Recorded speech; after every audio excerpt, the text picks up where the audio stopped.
So did Abraham Lincoln and his iconic top hat wearing presidency really lead to the invention of the iPad?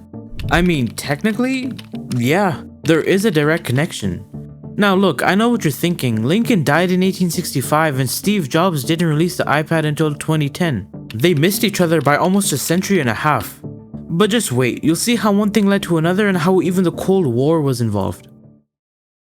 Going back to the 1860s, the United States is tearing itself apart in the Civil War, and Lincoln becomes the first president to completely weaponize a brand new technology, the telegraph. Before this, sending a message across the country took days or weeks by writing a letter and having it transported by horseback. But the telegraph used electricity to send coded clicks in the form of Morse code across metal wires instantly. Lincoln loved this technology, calling the messages he sent with the telegraph lightning messages. Lincoln basically lived in the War Department's telegraph office, sending real-time tactical orders directly to his generals on the battlefield. But Lincoln had a massive problem. The British Empire was secretly thinking about stepping in to help the Confederacy, basically going against the Union and Lincoln in the war. Lincoln desperately needed to talk to Europe to stop them, but America was digitally isolated. The only way to get a message to London was on steamship across the Atlantic Ocean, which took over a week. So right in the middle of a brutal war in 1864, Lincoln signed a massive bill giving federal backing to do something absolutely crazy. Drop a giant heavily insulated telegraph cable across the muddy bottom of the Atlantic Ocean. And this kick-started a global obsession with wrapping the earth in copper wire. Over the next few decades, those telegraph wires evolved into telephone lines. And by the mid-1900s, almost every street in America was connected by a massive tangled web of copper. Now, keep that giant copper web in the back of your mind, because we have to fast forward to 1969. The Cold War is heating up and the US military is terrified that a single Soviet strike could wipe out their entire communication system. So a branch of the government launched a secret research project called ARPANET. Its original purpose was simple but revolutionary. Link a few massive military and university computers together so they could share data. That way, if one computer got destroyed, the rest of the network could still function. Now, here's where it all starts to come together.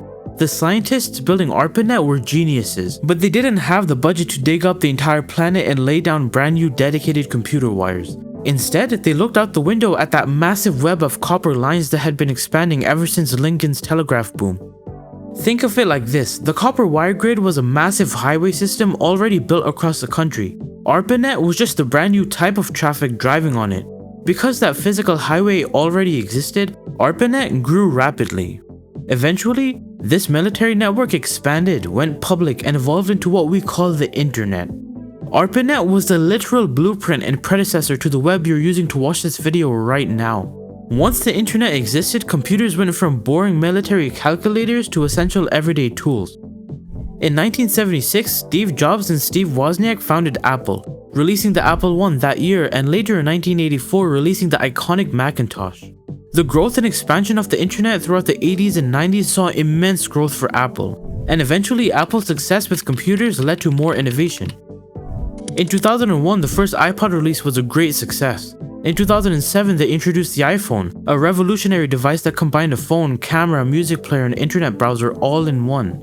And just 3 years later, in 2010, the iPad was born, blending the power of a computer with the simplicity of a tablet. And to this day, the iPad remains an iconic device, consistently topping sales charts. So there would be no iPad without Apple, and no Apple without the internet, and no internet without ARPANET, and no ARPANET without the massive global copper grid sparked by Abraham Lincoln trying to win the Civil War. But Lincoln wasn't the only political figure in history to accidentally invent a modern gadget, because Napoleon Bonaparte didn't just conquer Europe, he also directly caused the invention of the microwave. If you want to see how 19th century military rations turned into a 45-second hot pocket machine, and how World War II was involved in all of this, click this video right here.